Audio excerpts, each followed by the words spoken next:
back dun sa last point na panalo. Sorry? Historic win tonight. Can you take us back nung moment na nanalo na kayo?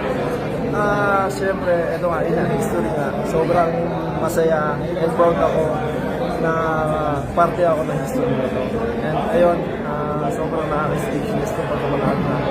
Ginawa lang namin is, yun nga, sabi namin una pa lang, mag-enjoy lang, nothing to lose.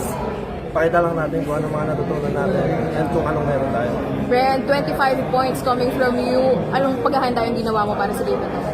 For me, syempre, palagi naman yung mindset ko is tumulong sa team.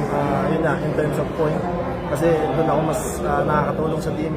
And ayun, syempre, hindi ko naman magagawa to kung wala yung mga teammates ko. Sa tulong ng mga teammates ko, wala lang ng coaching staff. Brian, nasabi niyo nung umpisa gusto nila ipakita yung Filipino talent. Kaya nanalo kayo, anong masasabi mo na ito yung pinakita yung sabi mo? For me, yun nga. Ito na siguro yung simula na para makita namin na hindi lang kami hanggang SEA Games, hindi lang kami hanggang Asian Games. May bubuga din kami sa World Championship. Gaya nga nito, yun nga, enjoy lang namin. Siguro, nakita lang namin na yung mga natutunan namin sa mga coaching staff namin, malaking bagay yun na nai-apply namin sa laro.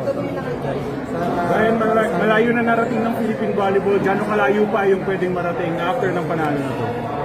Sa tingin ko, malayo sobra. Kasi tingin nyo,